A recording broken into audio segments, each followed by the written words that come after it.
Let us pray in the name of the Father, and of the Son, and of the Holy Spirit. Amen. O Jesus, through the Immaculate Heart of Mary, I offer you my prayers, works, joys, and sufferings on this day for all the intentions of your Sacred Heart, in union with the holy sacrifice of the Mass throughout the world, in reparation for my sins, for the intentions of all my relatives and friends, and in particular for the intentions of the Holy Father. Amen. Together, let us pray for the intentions of the Holy Father for the month of April. For priests in crisis. Let us pray for priests going through moments of crisis in their vocation, that they may find the accompaniment they need, and that communities may support them with understanding and prayer. Our Father, who art in heaven, hallowed be thy name. Thy kingdom come, thy will be done, on earth as it is in heaven. Give us this day our daily bread, and forgive us our trespasses, as we forgive those who trespass against us. And lead us not into temptation, but deliver us from evil. Amen. Hail Mary, full of grace, the Lord is with you. Blessed are you amongst women, and blessed is the fruit of thy womb, Jesus.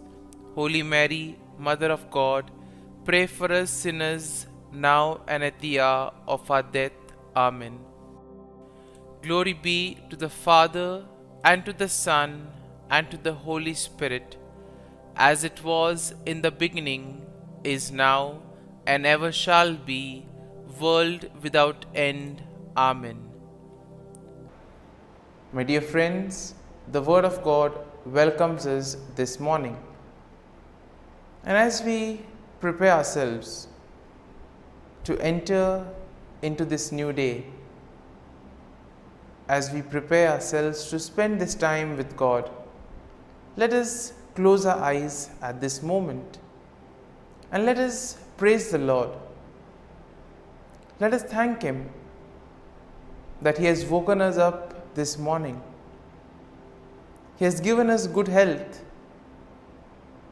He has kept us in His love. Most importantly, we see that at every moment His gaze is upon us. He loves us.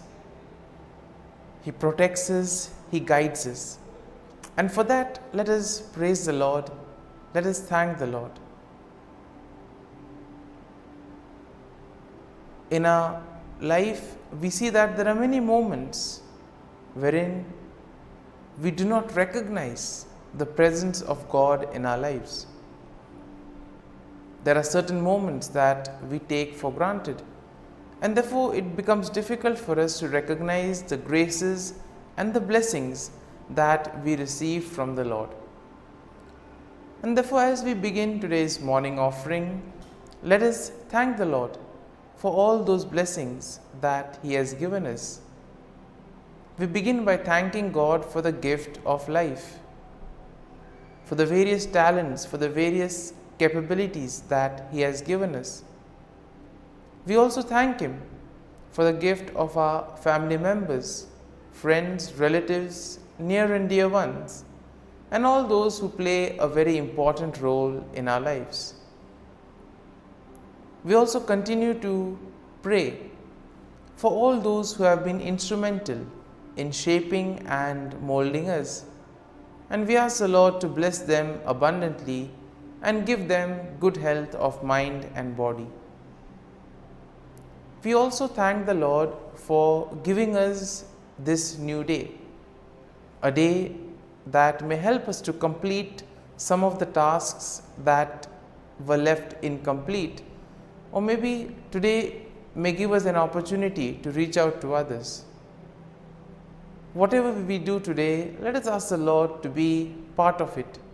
Let us ask the Lord to guide us, to show us the way, so that whatever we do may indeed reveal His love, joy and mercy to the world. At the same time, let us also thank the Lord for the various opportunities that He has given us, opportunities to use our talents and abilities for the better good. Also, we thank Him for the experiences that we have had. We all remember and cherish the good experiences, but there have been also experiences that have been bitter, that have been difficult, but nonetheless these have been experiences that have taught us valuable lessons in life, and therefore we thank the Lord for these experiences as well. Finally, we also thank the Lord for always being there with us, guiding us, protecting us, and let us ask Him to do the same today, so that every step that we take, every word that we utter, and every action that we do may reveal and radiate the peace, joy and mercy of Christ to people around us. And therefore, my dear friends, let this day be a day of joy and blessings in the name of our Lord Jesus Christ. And therefore, today we shall reflect and meditate on Psalm 52. As usual, we shall have an overview of the psalm and then we shall go into its details. Now, generally speaking, Psalm 52 is a lament that is written by David, and it is likely in response to the treachery of Doeg the Edomite. Now, we know that Doeg the Edomite had betrayed David to King Saul, and this psalm is divided into two main sections. So, the first section contains verses 1 to 5, and this will describe the wickedness of Doeg and his eventual downfall, while the second part of the psalm, the second section, which has verses 6 to 9, they offer a contrast between the wickedness of Doeg and the faithfulness of God. Similarly, we see that when we look at the psalm gives us a picture of what it is to be faithful and what it is to trust and place our faith in God. So therefore, verse 1 begins with David directly addressing Doeg, calling him a mighty man who boasts of evil deeds. And then David asks why Doeg boasts of evil and warns him that God will eventually bring him down. In the second verse, we see that David's warning to Doeg continues, and this reminds him that God's judgment will be swift and thorough. David compares Doeg to a sharp razor and a deceitful tongue, highlighting the danger that his words and actions pose. Moving on to verse 3, we see that the verse emphasizes the extent of evil that Doeg does, describing him as the one who loves evil more than good, and therefore lying more than speaking truth. Therefore, we see that Doeg has been one who has been lying a lot rather than speaking the truth and wanting to know the truth. And therefore, Doeg is warned by David that his love of evil will ultimately result in his destruction. And therefore, the following verse 4 also continues this same description that David does of Doeg's wickedness, comparing him to a devouring fire that consumes everything in its path. And therefore, David notes that Doeg has set himself against those who are righteous and warns that God will eventually cut him off. And therefore, this first section is concluded in verse 5, where we have David again warning that God will bring Doeg down. David notes that Doeg will be uprooted and driven away from the land of the living, and that the righteous will ultimately see his downfall. So therefore, this first part of the psalm is kind of a message of hope to most of us. We live in a world where we see so much of evil, where we see so much of corruption. We see so many things being done in the wrong manner. And sometimes we may ask, how is this permitted? How does this happen? And here, this first part of the psalm gives us hope, saying that eventually all those who do evil will have to face the consequences. They will be cut off from the Lord. And therefore, the first section of the psalm emphasizes that we need to do good. We need to focus on the truth, focus on righteousness. We now move to the second section of the psalm. And the second section shows us how David contrasts the wickedness of Doeg with the faithfulness of God. And therefore, this begins in verse 6 with a statement of faith in which David declares that he trusts in God's steadfast love and mercy. Now, verse 7 continues with David's description of God's faithfulness, noting that God will ultimately bring down those who trust in their own strength and wealth. And therefore, we are called to place our faith and trust in God. When we place our faith in ourselves or in the worldly things, ultimately they will lead to our downfall. And therefore, David compares the wicked to a green olive tree, which may flourish for a time, but will eventually wither and die. And therefore, nothing is permanent in today's world. Therefore, we need to place our faith and trust in the Lord, so that when the time comes, the Lord will take care of us. Verse 8 emphasizes this contrast between the wickedness of Doeg and the faithfulness of God, as David now declares that he will praise God forever for his steadfast love and justice. Now, David notes that he will wait for God to act, trusting that God will eventually bring down the evil and vindicate the righteous. And therefore, Psalm 9 will conclude this second section of the psalm.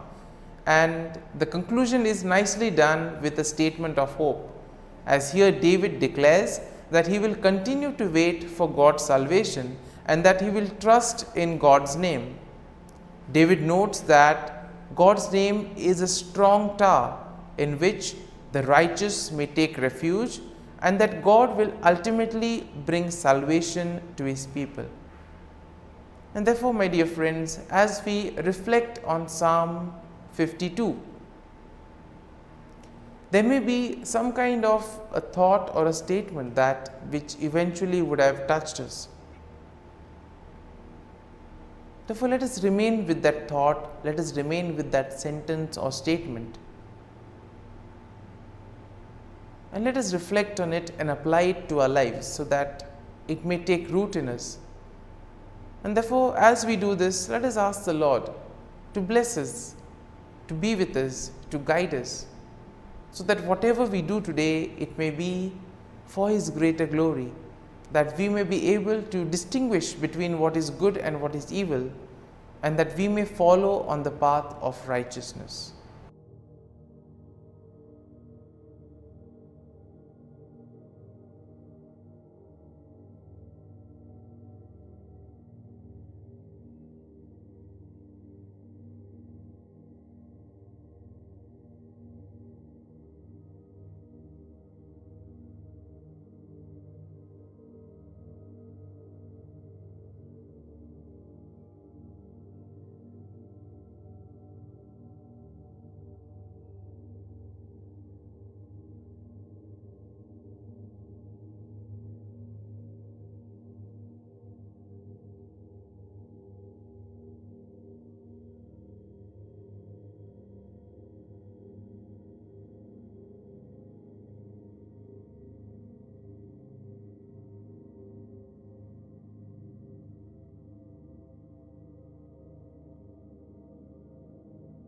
Prayer to Saint Michael the Archangel for protection. Saint Michael the Archangel, defend us in battle. Be our defense against the wickedness and snares of the devil. May God rebuke him, we humbly pray. And do thou, O Prince of the heavenly hosts, by the power of God, thrust into hell Satan and all the evil spirits who prowl about the world, seeking the ruin of souls. Amen. Act of Adoration. O Sacrament most holy, O Sacrament divine, all praise and all thanksgiving be every moment thine. Saint Gertrude Prayer for Souls in Purgatory. Eternal Father, I offer Thee the most precious blood of Thy divine Son, Jesus, in union with the masses said throughout the world today, for all the holy souls in purgatory, for sinners everywhere, for sinners in the universal church, those in my own home and within my family. Amen. May the divine assistance remain always with us, and may the souls of the faithful departed through the mercy of God rest in peace. Amen. Glory be to the Father, and to the Son, and to the Holy Spirit, as it was in the beginning, is now, and ever shall be, world without end. Amen.